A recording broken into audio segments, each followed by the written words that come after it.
Hi everyone.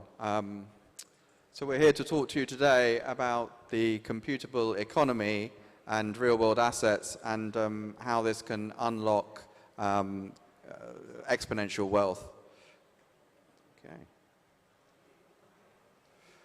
So my name is Justin Banon, and I'm a founder of a couple of real-world asset protocols, Boson Protocol and also Fermion Protocol.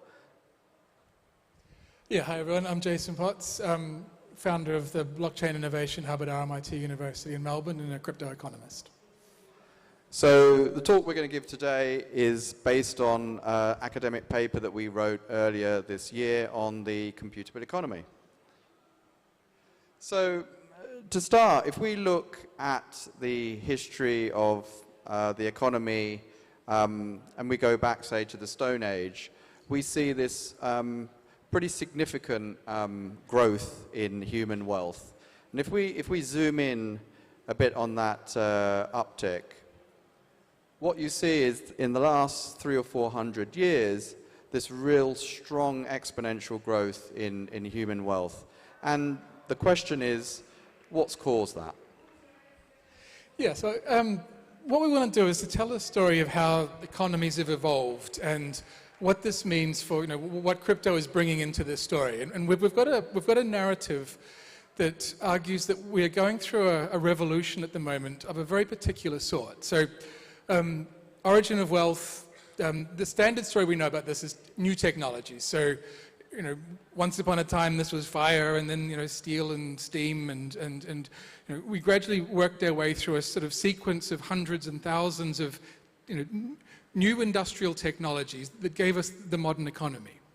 And that's the story of long-run economic growth, is fundamental new industrial technologies. But there's a second sort of technology that is often overlooked, and this is the one that we want to sort of try and help you to understand here. And this is the technology of institutions. Institutions are a coordination technology. The very first one that fundamentally gave us modern economies 7,000 years ago was writing. Writing enables people who don't know each other to coordinate in space and time by recording facts about who owns what, or whose cow was that, or who owes me some honey. And that sort of beginning of writing 7,000 years ago was the beginning of history and modern economies. First institutional technology was a revolution in terms of human welfare. What other big institutional technologies we've had? Joint stock company, 14th century, 15th century, created the idea of sort of organization of the corporate form to gather resources together. We've had institutions in timekeeping and so on, with universal clocks working their way through. We've had revolutions in democracy and sort of record keeping of ownership and identity and other sorts of fundamental protocols. But the story that we have is that industrial technologies or technological change, fundamentally driven by research and development, is the main explanation for that hockey stick rise. But the reason it keeps going up, the reason we keep getting new and new levels of growth, is that these sort of institutional technologies provide sort of languages and coordination mechanisms to create new generations of coordination technology.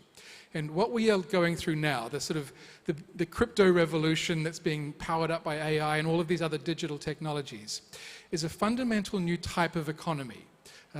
We've called it a computable economy. We distinguish this from an industrial economy, where all the fundamental institutions of an industrial economy were done by government, in terms of record keeping, in terms of fundamental asset registries and the money and so on. So this idea of this is where we're up to now in terms of a new institutional technological revolution to create a new type of economy that fundamentally works digitally, fundamentally works globally. We haven't seen a revolution like this for hundreds of years. That's the nature of the sort of technological change we're seeing now. The way we want to frame this is this sort of computable economy revolution, which is an institutional technology revolution made possible by a series of other technologies, computers and so on. What is going on is this is a continuation of the evolution of compute in the universe. We described the evolution of economies beginning sort of 7,000 years ago through to the present, as this series of step changes as we moved up the institutional technology stack from written language through to coordination, so on, all the way through. That process has been going on for millions and billions of years. And the way to think about this is that every so often on the evolutionary trajectory, we get these huge breakthroughs, these fundamental shifts in terms of the underlying sort of language of evolution. Evolutionary biologists call these meta-system transitions. And the idea is that a digital economy is the latest phase of a meta-system transition where we're able to finally sort of start to write all of the things in an economy to be able to sort of interact with each other. Now, what that means is that where we are now in terms of evolutionary, in terms of the evolution of economies, in terms of institutional evolution, is at a new transition in terms of creating a new computable substrate. And this idea of economies are not like, economies have computers in them, but fundamentally economies are computers. They're ways of computing sort of resources together to create economic value. Markets do that, organizations do that, protocols and platforms do that as well. And that's sort of the next step in terms of how economies are going to develop and evolve, is to really sort of push what we can do with that compute level. Justin. So if we unpack the nature of this computable economy, let's first look at computers. So, computers will transmit, store and receive data in a highly reliable way. And computers will also run programs. So if you run the program 1 + 1, it will always equal 2. And because of this sort of reliability and the determinism of computers, you can build highly complex applications on top of them. And if you look at this, our modern sort of internet and digital economy, that's sort of evidence of that. However, if we look at sort of today's economy, what we find is that if we want to sort of transmit value, often what we have to do is transmit via intermediaries, like banks, for example. And these intermediaries introduce sort of risk of default. They introduce fees. They're slow. And also, if you want to sort of store and retrieve value, you have the similar problems. And so, also when you want to run economic programs on the current economy, we do this by having a contract. So let's say you have a contract with someone to provide a service and they don't provide that service. What do? Well, you have to take them to court. This is slow, it's expensive, and it's fuzzy. So instead of having this sort of deterministic and reliable substrate, we have a sort of a fuzzy, unreliable substrate. And that really limits the complexity of applications that you can build on top. Our claim is that with a computable economy, when we're building an economy on this fundamentally more reliable substrate of blockchains, you get some properties that are much closer to a computer than today's economy. So, smart contracts can enable the transmission of value in a very reliable way. When we want to store and receive value, it's possible to do this in a way that is reliable, but that requires a particular type of procedure for tokenizing these assets, and we'll get into that in a second. But it is possible to do that. And so with this kind of combination of properties, it's possible to run economic programs on a blockchain substrate that give this kind of reliability and determinism that you don't get within today's economy. And the result of that is enabling much greater complexity to be built upon this substrate. So here's our claim, is that blockchain technology enables a new computable economy and unlocks exponential wealth through increased complexity. But the condition is that we've got to tokenize all forms of capital, all assets, with the same strong commitments. And so what we mean by strong commitments are that, all the assets that we tokenize and bring on chain need to be trust minimized, secure and verifiable, ownership, and enforced by cryptography. And so, most assets, the current on-chain assets have these properties inherently. And there are many, many assets from things like debt, equity, where they can be transferred entirely on-chain and will then have these kind of properties of strong commitments.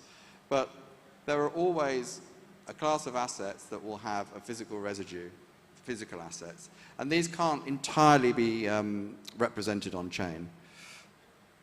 So there's a couple of problems with physical assets. One is this physical asset oracle problem. So if I tokenize my car and you buy the token, how can you be sure that you'll actually get the car? And then this kind of fair exchange problem of how do we ensure that the exchange that's happened is fair and to the quality and terms agreed. And so you'll find there are a number of generic solutions for tokenizing physical assets. So the first one is this kind of centralized model where you will have a trusted entity that will hold the assets and issue a token. The problem with this is it has exactly the same problems as today's economy, where we're trusting centralized entities, and that doesn't have sufficient reliability for us to kind of have this kind of computable economy. And then there are two other methods. So one is where you lock up funds, and for this method, it's very transaction cost efficient because a protocol can just lock up the funds at very, very low cost, but it's capital inefficient. And so this tends to work for sort of low to medium value items that you would usually use someone like Amazon or eBay for, but it wouldn't work for very high value items. And then secondly, the other method is to lock up the actual physical asset. And here we have, that's more costly because you're going to be using physical entities to do this, but the capital efficiency is much greater because you can release the funds immediately upon lockup. Okay. Thank you. All right. Why is this a good thing? Why are we sort of excited about this idea of a sort of step change in economic evolution? And the question we sort of want to address here is, what is the argument for why we might expect that hockey stick just to keep going up? Like, what is the argument for why we'd expect to see further and further growth? And the counter argument here is, well, limited resources and finite planet and post-capitalism, and it can't keep growing forever. But the claim here is that it could, and not in the sense of more and more resource intensity type of growth. What we're describing is not economic growth. What we're describing is economic evolution, in the sense that the fundamental coordinating mechanisms of an economy just get better and better in terms of processing distributed information. And this is a sort of crucial insight, is that to ask sort of what is an economy?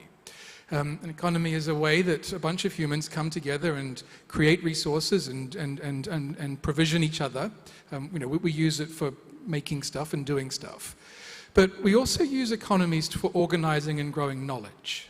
Economies are the basic mechanism by which we organize our resources for innovation and our resources for protection of environment and just all of the things that we want to do collectively. And that notion of economies as coordination mechanisms is the key thing we want to sort of emphasize here. That what just happened with the sort of digital, crypto, distributed, computable economy is that we've got a step change in our inability to coordinate our collective actions together. And that shift, what does that mean? It means that we can start solving much harder problems. So industrial capitalism, what did it do? Many things, but one of the main things that it sort of did was it lifted a sort of medieval society particularly in one part of the world, and then gradually spread around the world out of poverty. It was a poverty alleviation mechanism. That it's not complete, it's got a long way to go yet. It's caused some new problems in that process around ecological sustainability. But it was a mechanism that enabled a group of humans that got bigger and bigger and bigger to solve some fundamental problems. Economies are knowledge-solving mechanisms. What we can start to do now, if we can sort of digitally connect all of the things in the world, bring them online, enable them to become visible to a mechanism, we can start to solve a lot harder problems. So challenges around dealing with externalities, sort of the climate change problem, a lot of ecological problems, a lot of just fundamental things that we're currently relying on governments to do, or trying to sort of re-engineer human belief systems and so on. We're using cultural mechanisms or political mechanisms to solve, which we're making some progress with that, but it's not, it's nothing compared to the power of sort of being able to harness economic mechanisms to solve that. So one of the sort of, the reason that we see this sort of optimistic sort of argument about why this curve will continue to rise, not because of economies keep growing forever, but economies evolve to take on and start to solve much, much harder and deeper problems. So problems around internalizing externalities, classic sort of ecological type problems. Step changes in innovation, particularly around sort of a lot of biomedical type problems and opportunities. Just that ability to bring more and more resources to connect sort of capital around the world into sort of taking these things on. Where at the moment, the only mechanism we really have for doing that are either large corporations or governments or various sort of coalitions on that. Again, it's kind of an okay solution. It sort of works sometimes, but it's nowhere near as powerful as it could be. And it's this sort of argument that the more we can do this, the more we can sort of drive real-world assets on-chain, the more sort of we can start to bring just information from all, from a full stack of information onto sort of trying to sort of solve these types of problems. So that's the argument for why a computable economy is good. Why this is something sort of aspirational that we want to work towards. Why the sort of next sort of continuation of that hockey stick isn't more and more industrial growth or post-capitalist growth. It's using global economic systems to solve even harder and more general sort of problems. So that's where we find ourselves. That's why we're sort of excited about this direction of what this type of institutional revolution toward computable economies can bring. Thank you. All right, that's awesome. Let's go to the Q&A session, guys. So please scan the QR code here and ask the question. It's going to pop up on the screen. And you guys, here we go. Let's fast. Let's go for the first one. Who want to answer? I'll take that one. Thank you. So the sort of economics that we're dealing with here is not traditional sort of neoclassical economics. The reason for that is that what we're sort of driving to is far more institutional economics, information economics, mechanism design, and trying to sort of understand what we can do with that as to design sort of global internet-based digital economic systems where what we're fundamentally engaged in right now is this new opportunity to essentially design economic institutions from scratch. These need to be integrated with economies as they currently exist. We'll use a lot of institutions that we've had from industrial economies to carry over for that. But there's an enormous opportunity here to just massively increase the scale and scope of things that are in the economy. And the first step to that is basically identification, attaching data to these things, enabling to be bought online. That process of bringing much more of the stuff in the world, the stuff that we care about and want to organize and try and sort of shepherd and so on, into the economy. So industrial economies did that in a big way from feudalism to sort of modern capitalism. That was a 600-year-old process of bringing a bunch of stuff into the economies, turning it into capital. But a bunch of stuff got left out of that. And critically, a lot of resources, a lot of sort of problems that we a lot of sort of factors of production weren't sort of part of that. So I think there's a new opportunity here to sort of create a new type of economics. So we've called it computable economics for a computable economy, but that's the sort of challenge that we're trying to meet here. All right, we have like 1 extra minute for you guys to answer the question, so don't be too rushed. We have time. All right, let's go to the second question. Which one you want to answer first? Yeah, I can definitely put the presentation online. I'll put it on the Boson Protocol website, so bosonprotocol.io. We'll have that up later today. Yeah. All right. Is the presentation publicly available for people? Yes. All right. Cool. Let me mark that up. Let's go to the third. Yeah. Can you elaborate that more? How? There was one just up here as well. Was that? Yeah. Which one you want to answer? You can pick any. Yeah. What was the one previous? Yeah, this one. Can we answer that one? Can you scroll down a little bit? Stop. Oh, just the one above the presentation one. Yeah. Okay, so this, yeah, I mean, this is one of the core challenges of tokenizing a physical asset, and so it's this kind of physical asset oracle problem. So that, as I mentioned in the presentation, there are kind of three main ways of ensuring that you can have some control over a physical asset.